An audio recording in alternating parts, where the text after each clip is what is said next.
Here is an excerpt from Anansi Boys by Gaiman, the much anticipated new novel from the New York Times bestselling author. A magnificent work of literary magic that is at once exciting, scary, and deeply funny. It begins as most things begin with a song. In the beginning, after all, were the words. They will come with a tune. That was how the world was made, how the void was divided, how the lands and the stars and the dreams, the little gods and the animals, how all of them came into the world. They were sung. The great beasts were sung into existence after the singer had told the planets and the hills and the trees and the oceans and the lesser beasts. The cliffs that bore existence were sung, and the hunting grounds and the dark. Songs remain, they lost. The red song can turn a pearl into a laughing stock, can bring down dynasties.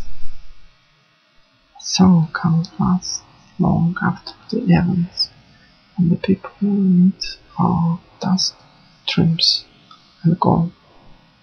That's the power of songs. There are other things you can do with songs. They do not only make words or recreate existence.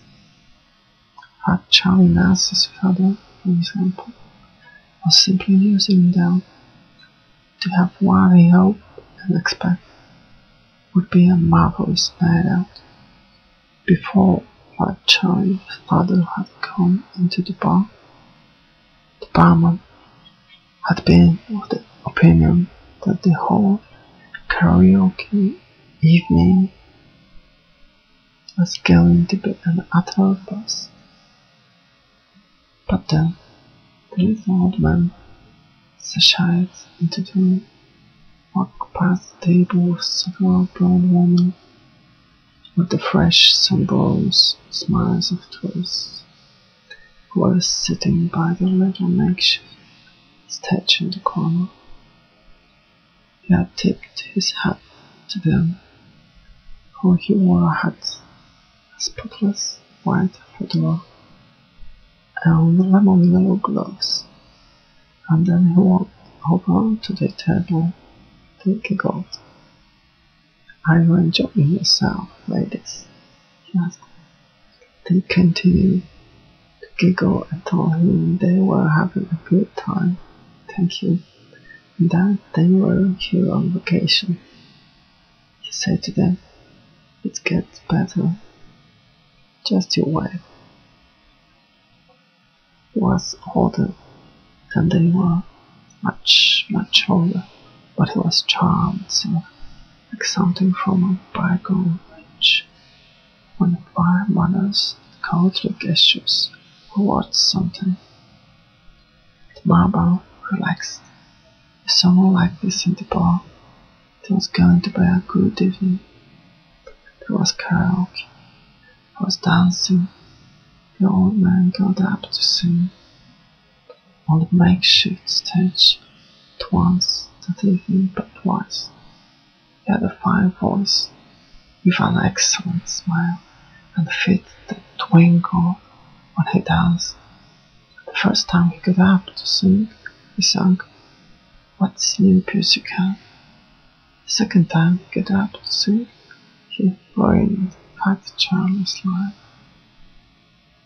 Fat Charlie was only ever fat for a handful of years, from shortly before the age of 9, when his mother announced to the world that if there was one thing she was over and done with, and if he had any argument with it, he could just Stick it, you know what it was. Her marriage to that elderly girl that she had made it all for to make a state of mind. She would be living in the morning for somewhere a long way away. I had better not try to fool. At the age of 14, when thought Charlie grew a little and exercised a little more, he was not fat. Truth to tell, he was not really even chubby, simply a little soft-looking around the edges. But the name Fat Charlie clung to him like chewing gum to the sole of a tennis shoe. He would introduce himself as Charles, or in the low 20s, Chess, or in the writing as C. Nancy. But it was no use. The name of creeping infiltrating the new parts of his life, just as cockroaches invade the crack in the wall behind the fridge in the brand new kitchen, like it would, and he didn't. He would be Fat Charlie again. It was, he knew, irrational, because his father had given him the nickname, and when his father gave things names, they stuck. There was a dog who had lived in the house across the way, in the street on which Fat Charlie had grown up. It was a chestnut-colored boxer, long-legged and pointy-eared, with a face that looked like the beast had, as a puppy, run face first into the wall. Its head was raised, its tail not erect. It was unmistakable, an aristocrat amongst canines. It had entered dog shows. It had rosettes for best of breed and for best in class, and even one rosette marked best in show. This dog rejoiced in the name of Campbell's McInroy, Appleton the seventh, and its owners, when they were feeling familiar, called it Kai. This lasted until the day that Fat Charlie's father, sitting out on the dilapidated porch swing, sipping his beer, noticed the dog as it ambled back and forth across the neighbor's lawn on a leash that ran from a palm tree to a fence post. "How a goofy dog," said Charlie's father, "like that friend of Donald Duck. Hey, Goofy." And while else had been best in the show, suddenly slipped his shift. For Fat Charlie it was as if he saw the dog through his father's eyes, and damn if he wasn't pretty goofy dog. All things considered, almost rubber. It didn't take long for the name to spread up and down the street. Campbell's, McInroy, had brought them the seventh owners struggling with it, but they might as well stood their ground and argue with a hurricane. To those strangers would pat the once proud boxer's head, say, "Hello, Goofy, how's a boy?" The dog's owner stopped attending him in dog shows soon after that. They didn't have a heart. "Goofy-looking dog," said the judge. Fat Charlie's father names for things stuck. That was just how it was. That was far from the worst thing about Charlie's father. There had been, during the years that he was growing up, a number of candidates for the worst thing about Charlie's father. His roving eye and inquiring as adventurous fingers, at least according to the young ladies of the area, who would complain to Fat Charlie's mother, and then there would be trouble. The little black cigarillos, which he called cheroots, which he smoked, the smell of which clung to everything he touched. His fondness for a peculiar shuffling form of tap dancing, fashionable. Fat Charlie suspected for half an hour in Harlem in the 1920s. His total and invisible ignorance about carnival affairs, combined with his apparent conviction that sitcoms were how long insights into the lives and struggles of real people. Those individuals, as far as Fat Charlie was concerned, were not of them, and worse things about Fat Charlie's father, though 8 of them contributed to the worst thing. Worst thing about Fat Charlie's father was simply this: he was embarrassing. Of course, everyone's parents are embarrassing, because with the total teenage of parents is still embarrassed morally by existing, just as it is in the nature of children of a certain age, cringe with your parents, shame and mortification, should their parents so much as speak to them on the street. Fat Charlie's father, of course, had elevated this to a married form, and he rejoiced as he rejoiced in practical jokes from the simple. Fat Charlie would never forget the first time he had climbed an apple pie bed to the unimaginary complex. Like what? As crossing Fat Charlie's fancy. One evening with Fat Charlie, who normally didn't talk about his father, had attempted stumbling to explain why he believed that simply inviting his father to the upcoming wedding would be a horrendously bad idea. They were in a wine bar in South London at the time. Fat Charlie had long been of the opinion that 4,000 miles and the Atlantic Ocean were all good things to keep between himself and his father. Well, said Fat Charlie, and he remembered a parade of indignities, each one of which made his tears cool involuntarily. He settled upon one of them.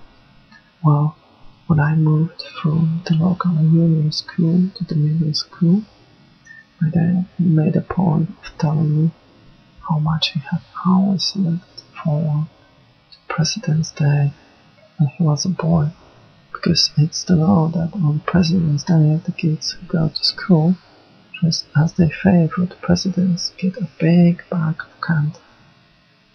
Oh, it's a nice law, said Rosie.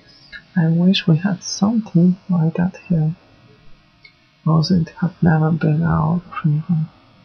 If you didn't count a club, 1830 holiday from Ireland, she was very certain the Mediterranean. She had warm brown eyes and a good heart, even if geography was not her strongest suit. It's not a nice law, said Fat Charlie. It's not a nice law at all.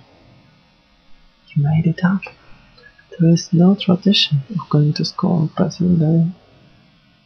Dressed as your favorite president, kids who dress as presidents do not get big bags of candy by an act of Congress. Nor is your popularity enthusiasm ahead. Our 12 years code and Skype's have decided entirely by which president you decide to dress as. The average kids dress as the obvious presidents, the Lincolns and Washingtons and Jeffersons. But the one who would become popular, they dressed as John Quincy Adams, or Warren Gamaliel Harvey, or someone like that. And it's bad luck to talk about it before the day. Or rather, it isn't, but he's saying it was. Boys and girls dressed up like presidents? Oh yes, boys and girls. So I spent a week before President's Day reading everything illustrated per president in the World Book Encyclopedia, trying to choose the right one. Didn't you ever suspect that he was pulling your leg? Charlie shook his head. It's not something you think about when my dad starts to walk over. He's the finest liar you ever met. It's convincing. I also take a sip of her Chardonnay. So which president did you go to school with? Taft. He was the 27th president. I wore a brown suit my father had found somewhere, with the legs all rolled up and a pillow stuck down the front. I have a painted on mustache. My dad took me to school himself that day. I walked in so proudly. The other kids just screamed and pointed. And somewhere in there, I locked myself in a cookie bowl in the boys' room and cried. He wouldn't let me go home to change. I went through the day like that. It was hell. I should have made something up, said Rosie. You were going to a costume party afterwards or something. Oh, just tell them the truth. Yeah, said the fat child, meaningful and gloomy, remembering. What did your dad say when you get home? Oh, he hooted with laughter, chuckled and chortled and chittered and all that.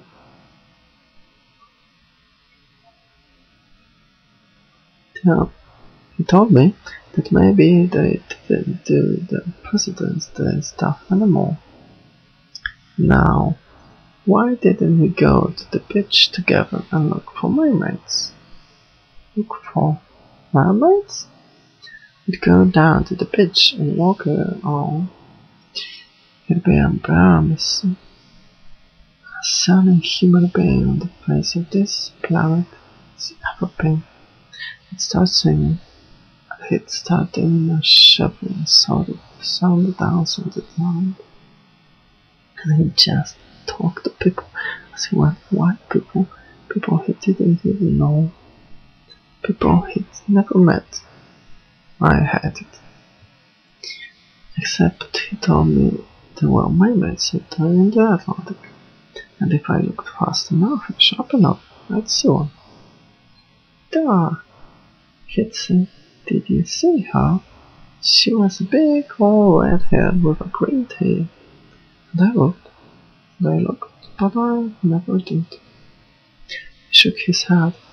Then he took a handful of makeshift nuts from the bowl on the table and began to toss them into his mouth, jumping down on them as if each nut was a 20-year-old indignity that could never be erased.